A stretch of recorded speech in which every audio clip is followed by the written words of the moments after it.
Bonjour à toutes et à tous et bienvenue dans ce numéro d'Afro Business consacré au bilan de l'année qui s'achève. Nous revisitons quelques faits ayant marqué l'année 2023 avec Julien Onguéné Ateba, économiste, logisticien des transports, expert en douane et transit, chercheur et écrivain, invité que nous retrouvons à l'instant. Ensemble, nous parlerons de l'augmentation successive du prix du kilogramme de cacao, du SMIC et de la double crise inflationniste, de l'arrêt souhaité des subventions des produits pétroliers par le Fonds monétaire international, de la troisième revue de la FEC, facilité élargie de crédit, infrastructure, climat social et surtout le budget 2024 arrêté à la somme de 6 740,1 milliards de francs CFA et qui représente plusieurs innovations, à savoir opérationnalisation du dispositif de marquage des bières, application d'une taxation modérée à l'exportation en faveur des produits finis au Cameroun, l'institution d'une taxe carbone, entre autres. Bonjour Julien Onguéné Ateba et merci d'avoir fait le déplacement de Yaoundé pour cette émission bilan de quelques faits majeurs de l'actualité économique au Cameroun au cours de l'année 2023. Bonjour Armel, bonjour à vos millions de téléspectateurs, toujours honoré d'être des vôtres quand je fais un tour à Douala pour éclairer la lanterne de vos téléspectateurs.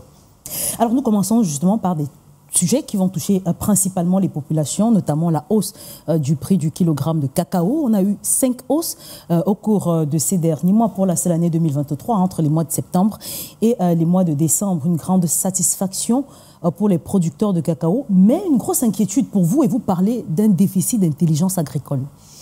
Oui, je voudrais quand même rappeler qu'on a l'impression d'oublier que nous faisons dans le cacao depuis des années, mais c'est une culture coloniale. Le grand public a oublié que nous ne mangeons pas du cacao. Nous ne sommes pas très grands consommateurs du cacao. 80% du cacao qui est produit en Afrique est consommé par l'Occident. Or, pour réduire les problématiques, n'est-ce pas, de sous-production en matière alimentaire, ou alors pour maîtriser l'autosuffisance alimentaire, il faut quand même que l'on se cadre un peu vers les produits qui peuvent permettre de réduire comme ça la famine. Je pense aux tubercules, manioc, patates et autres.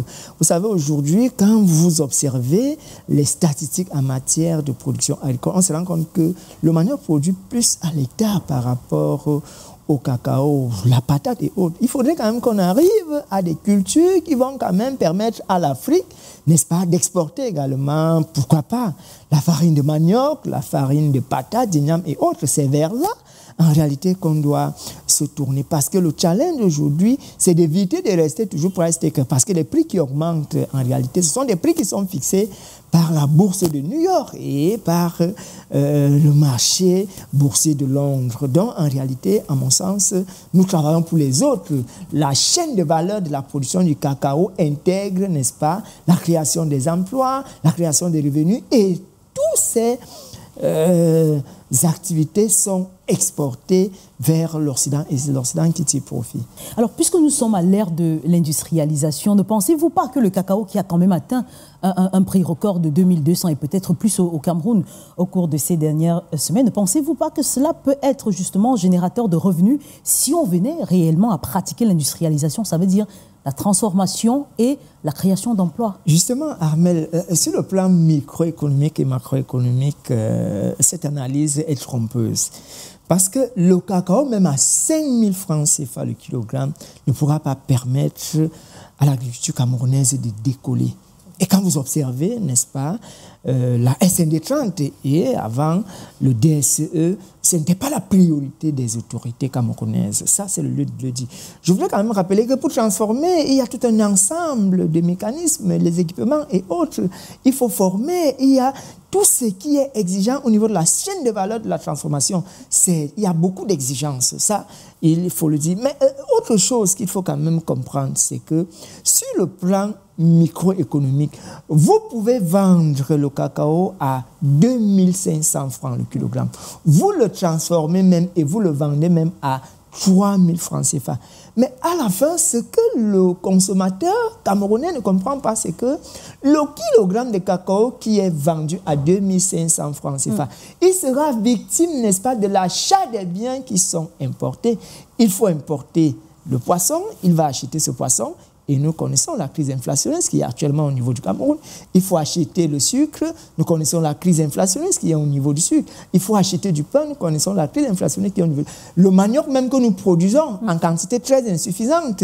Quand vous regardez aujourd'hui le manioc que nous achetions hier à 200 francs, c'est celui qui est vendu aujourd'hui à 1000 francs. En réalité, cette hausse de revenus va être greffée par cette crise inflationniste. Donc, on a l'impression que le surplus que ce producteur a au niveau de ce revenu va basculer au niveau de la crise inflationniste. Donc, toute la partie du revenu qui a subi cette hausse va être déversée, n'est-ce pas, vers ces produits qui sont victimes de l'inflation. Et c'est là où c'est trompeur, parce qu'en réalité, le pouvoir d'achat de ce producteur va régresser à l'ère de la crise inflationniste. Et dans cette analyse, on a tendance à croire que le producteur est à l'aise, mais combien de Camerounais produisent le cacao? Ils ne sont pas nombreux. Maintenant, sur le plan macroéconomique, on va se rendre compte que le phénomène va se généraliser au niveau du pouvoir d'achat national, au niveau du revenu national, au niveau de la consommation nationale.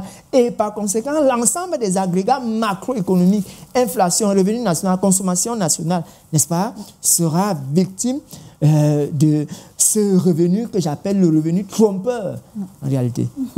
Alors, puisque vous parlez d'inflation, cela nous amène justement à la seconde question de notre édition bilan. Le SMIC et la crise inflationniste, on est entre 41 875 francs CFA et 60 000. Les prix et les salaires, selon le secteur, chaque secteur d'activité. Alors, ce salaire minimum interprofessionnel de garantie qui augmente légèrement, malheureusement, face à un coût de la vie qui devient quasi incontrôlable aujourd'hui. Justement, en réalité, il y a un fait, c'est que quand on veut augmenter les revenus de cette nature, il faut essayer d'analyser l'évolution du taux d'inflation. Parce qu'en réalité, on augmente les salaires en tenant compte de l'indice de prix à la consommation. Alors, si vous avez un SMIC, hypothèse d'école, j'ai dit des bêtises comme ça, qui hier peut-être était à 30 000 francs, et qu'on décide de ramener ce SMIC-là à 46 000 francs CFA, c'est-à-dire une majoration de 16 000 francs. Mais il faut aller voir ce qui se passe au niveau du multiplicateur d'inflation, ou alors au niveau du multiplicateur de consommation. Parce qu'en réalité, si la hausse des salaires n'est pas supérieure ou n'est pas, c'est pas le double ou le triple du multiplicateur de consommation, l'effet ne va pas se ressentir et la crise inflationniste va continuer à greffer ce revenu. On peut comprendre aujourd'hui que beaucoup de pays en Afrique centrale ont un SMIC assez élevé comparé au Cameroun. C'est peut-être là le paradoxe, mais en réalité, le Cameroun peut faire mieux. Ça, c'est le lieu de le dire. Mais avec le SMIC au Cameroun, on ne peut pas vivre du SMIC. Celui qui a un SMIC doit tout simplement faire ce que moi j'appelle la diversification des revenus. Parce que quand vous avez dans des grandes villes, des métropoles, il y a Yaoundé, Douala, il est difficile, à mon sens, de trouver une chambre de moins de 10 000 francs CFA. Sauf si vous allez peut-être dans des zones très éloignées, des banlieues. Et je doute fort que vous puissiez facilement trouver une chambre de 8 000 francs. Et si vous mettez le logement à 8 000 francs, vous comprenez dès lors que les autres agrégats de consommation vont être victimes. Vous devez peut-être charger le téléphone, vous devez vous nourrir, aller à l'hôpital et autres. En réalité, un Camerounais normal, fût-il seul, vivant seul, ne peut fondamentalement pas s'en sortir avec le SMIC. Celui qui a le SMIC doit diversifier ses activités, diversifier ses revenus, à mon sens.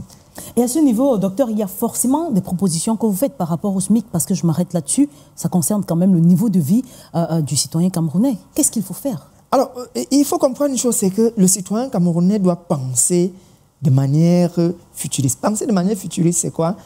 Quelles sont les activités qui peuvent permettre à un citoyen, par exemple, comme celui-là, n'est-ce pas, d'améliorer son revenu? Il y a l'auto-entreprise. C'est vrai, on me dira, mais comment on lève le capital? En réalité, de manière classique, le capital s'autofinance. L'entrepreneur doit apprendre à s'autofinancer.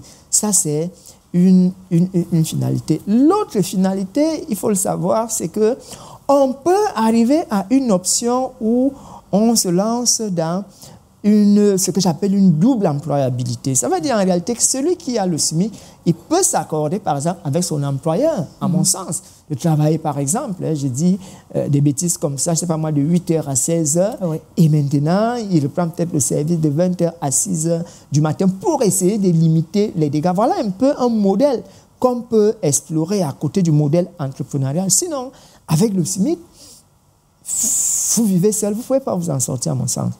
Alors, Julien, ce qui nous amène au mobile et à la voie royale contre l'inflation actuelle que connaît le Cameroun. Nous sommes en période, la période de fête de fin d'année et qui ouvre également la porte à l'année 2024. Vous faites ressortir une clé de compréhension des causes profondes de l'inflation actuelle que connaît le Cameroun avant de mettre en avant des solutions pérennes pour y faire face. Oui, je voudrais rappeler que la crise inflationniste, on aime bien nous le dire ces dernières années qu'elle est d'origine de la crise post-Covid-19. Je le consens à ceux, les partisans de cette thèse, qu'elle est d'origine de la crise russo-ukrainienne. Je consens également les partisans de cette thèse que je partage d'ailleurs. Mais nous oublions que la crise inflationniste actuelle est d'abord une crise de sous-production, une crise du type de modèle économique que le Cameroun a choisi. Une crise qui est victime, par exemple, ma foi, n'est-ce pas, de la réduction des subventions liées aux produits pétroliers. C'est clair. Vous savez, dès que vous levez les subventions liées aux produits pétroliers, il y a toute une chaîne inflationniste qui va naître. Oui. Vous avez d'abord au niveau du transport. Au niveau du transport, vous avez au niveau de la baille en CLM du marché.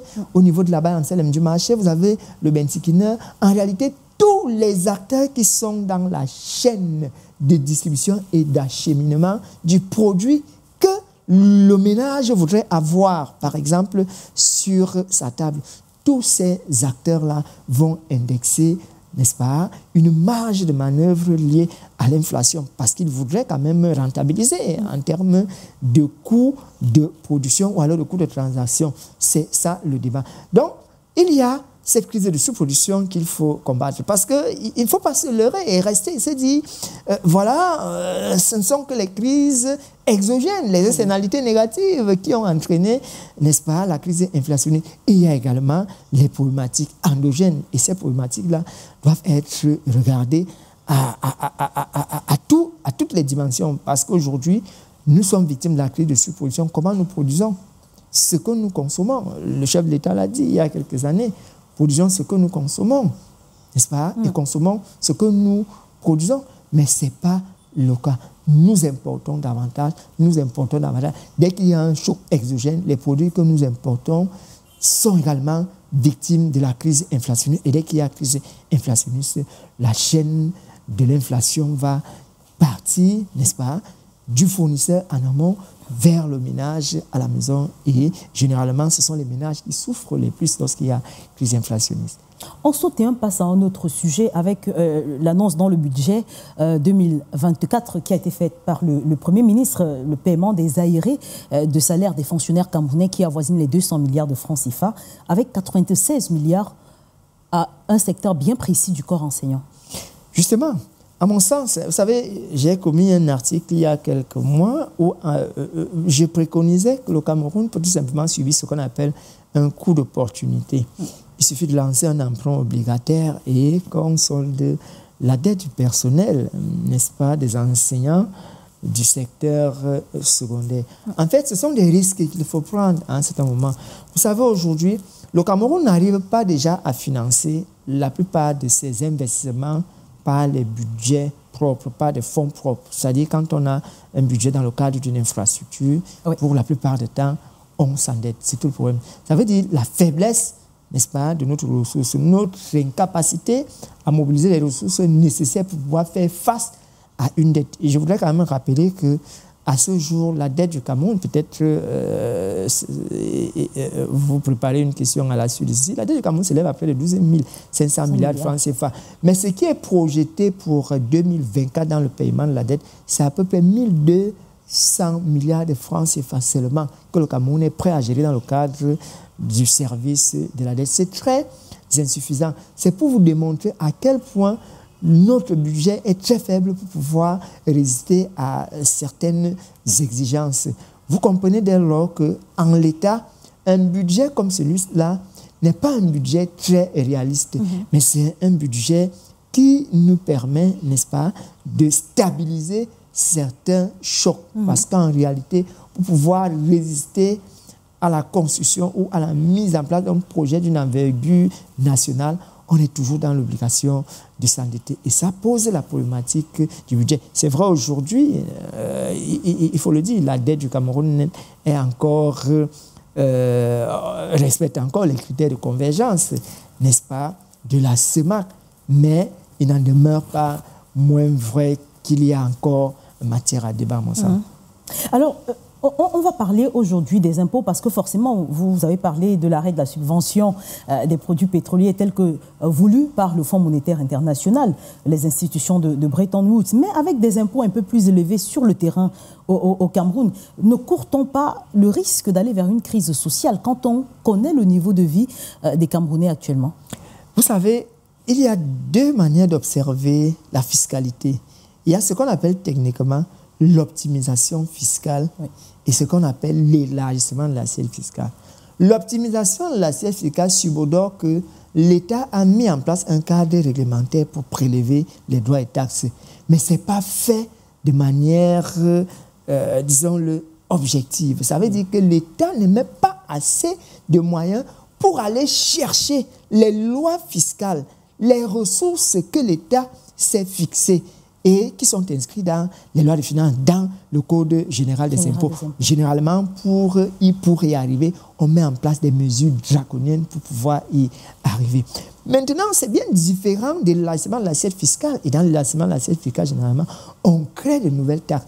C'est peut-être ce qui peut faire mal aux citoyens quand il y a de nouvelles taxes. Mais en réalité, un État ne vit que des taxes. Quand vous regardez des pays développés aujourd'hui, il n'y a pas d'état d'âme lorsqu'il faut mettre en place un programme d'élargissement de l'assiette fiscale ou un programme d'optimisation des recettes fiscales. En réalité, c'est pour le bien des citoyens. Peut-être ça peut relancer un autre débat, celui de savoir, bon, quand ces taxes-là sont prélevées, est-ce qu'elles ne prennent pas d'autres trajectoires? Là, c'est un autre débat, c'est toute la problématique. Mais l'État a le droit, n'est-ce pas, de prélever, d'optimiser les recettes fiscales comme il se l'est fixé dans le cadre de la loi fiscale. Ça peut paraître difficile pour le consommateur, mais en réalité, la loi est dure, mais c'est la loi. Revenons sur la question de la mise à fin des subventions du carburant à la pompe, tel que voulu par le Fonds monétaire international. Un FMI qui finalement aura opté aujourd'hui pour un financement au goutte à goutte. J'en prends pour exemple le décaissement des 46 milliards de francs CFA dans le cadre de la 3e revue de la FEC. Ils ont imposé au gouvernement de priver les Camerounais de subventions des produits pétroliers. On a l'impression que c'est un peu mettre la corde au cou au gouvernement d'utiliser cette tactique pour que le gouvernement fléchisse. Oui, c'est le choix de la politique économique du Cameroun. Vous savez, il y a plusieurs manières de financer un budget lorsqu'on est en déficit budgétaire. Soit vous optez pour des financements bilatéraux, soit vous optez pour les financements multilatéraux, soit vous optez par exemple pour le marché boursier ou financier, par exemple, de la CEMAC, ou vous optez pour le marché monétaire, par exemple, des eurobonds, ou vous passez par le phénomène des OTA, n'est-ce pas, avec la BEAC et autres. Donc, tous ces mécanismes, ou alors l'emprunt obligataire et autres, tous ces mécanismes concourent, n'est-ce pas, à financer le budget. Mais ce qui m'intrigue généralement, c'est le fait que nous soyons toujours très heureux, n'est-ce pas, à acclamer fort lorsque le Fonds monétaire international met à la disposition du Cameroun 45 milliards de francs CFA. C'est ce que j'ai appelé en son temps dans un article publié le financement goutte à goutte. Parce que, à mon sens, 45 milliards de francs CFA n'impressionnent pas le Cameroun. C'est juste pour 46 kilomètres de route, si on s'en tient au 1 milliard par kilomètre. Également, je voudrais vous rappeler que dans le cadre du dernier emprunt obligataire, le Cameroun a voulu lever 200 milliards de francs CFA. Mais je vous rappelle que en l'espace de 2 ou 3 jours, les 150 milliards étaient déjà levés. Ça veut dire que dans le cadre d'un emprunt obligataire, si le Cameroun veut lever 500 milliards de francs CFA par mois, il peut le faire. Mais ce qui m'intrigue quand même, c'est cette hantise, n'est-ce pas, à apprécier, à applaudir, n'est-ce pas, ce que j'appelle le financement goutte à goutte. C'est peut-être le fait que nous soyons liés au Fonds monétaire international par ces accords, nous sommes obligés de les respecter. Et vous comprenez dès lors pourquoi ça me pose un problème lorsque les 700 milliards de francs CFA ont été levés dans le cadre des subventions des produits pétroliers en début janvier 2023. En son temps, j'avais pensé que si ces 700 milliards de francs CFA étaient restés à la pompe, ça aurait mieux profité, n'est-ce pas, aux consommateurs, parce qu'en réalité, on allait continuer à acheter le pétrole, le carburant et autres au prix qui avait été homologué en son temps. Alors, lorsque ces subventions sont levées, l'un des problèmes que ça nous pose au niveau du budget, quelle est la trajectoire que ces subventions prennent? Les questions de gouvernance peuvent, n'est-ce pas, venir mettre en cause la gestion de ces subventions. On pourrait même se poser une question, mais mon Dieu, lorsque ces 700 milliards de francs CFA de subventions ont été réduites, on aurait pu payer, à mon sens, la dette des enseignants. La question qu'on se pose, quelle est la trajectoire que ces subventions ont prise? Et vous voyez que ça pose des problèmes de gouvernance. Et le FMI, à un moment, peut être questionné, à mon sens, et interpellé, parce qu'en réalité, le choix dans le modèle économique actuel du Cameroun n'avait véritablement pas besoin d'être. Il fallait laisser ces subventions. Ça, c'est une des préconisations, des propositions, à mon sens, que j'avais faites à l'époque. Et avec cette dette, plus de 12 000 milliards de francs CFA, mais sur le terrain, la situation également n'est pas enviable. On a des coupures d'électricité, on a coupures d'eau, manque d'infrastructures routières. Monsieur Ateba, tout est à refaire au Cameroun. Il faut savoir, l'un des problèmes majeurs, c'est notre modèle économique, le modèle de la théorie du Big Push. Il est très exigeant en matière de financement.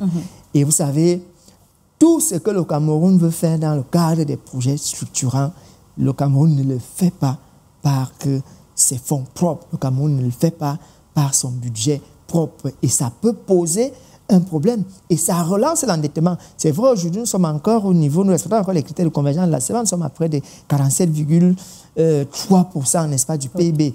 La dette est encore réaliste.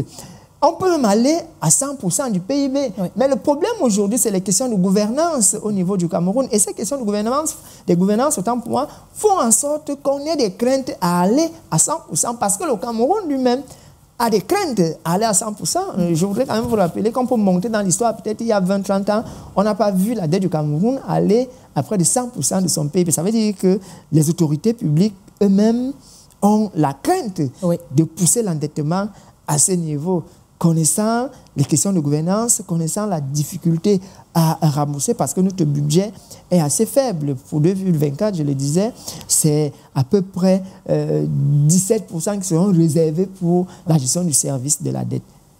Alors, et tout dernièrement, on a les accords de Samoa, on a quand même une vingtaine de pays qui ont refusé de ratifier ou de signer ces nouveaux accords. C'est-à-dire, ça voudrait dire, monsieur, que les yeux sont ouverts. On veut plus d'équitabilité, plus d'équilibre en ce qui concerne les échanges entre les pays africains et l'Union européenne. Je voudrais quand même rappeler que l'accord de Samoa, c'est Cotonou bis. Oui. C'est Cotonou bis, c'est-à-dire on mais est sorti... qui annule totalement Cotonou. Qui annule totalement Cotonou, mais ça devient un Cotonou bis parce que, vous savez, l'un des piliers de Cotonou, c'était justement ce qu'on appelle en commerce international les préférences commerciales. Vous m'accordez des préférences, je vous accorde des préférences. Et aujourd'hui, avec la libéralisation commerciale internationale, on voudrait que ces préférences commerciales soient davantage densifiées. On a essayé de créer, n'est-ce pas, des expressions pour cacher cette dimension du libéralisme. Quand on parle, n'est-ce pas, de la question des mobilités, des migrations, oui. C'est tout le débat. Quand on parle de la question de l'environnement, lorsqu'on parle des questions de gouvernance, des questions de sécurité, des questions de croissance durable, en réalité, la croissance durable n'est pas une priorité pour les pays africains. Vous savez, aujourd'hui, nous avons besoin de produire, de transformer, n'est-ce pas, en polluant l'environnement.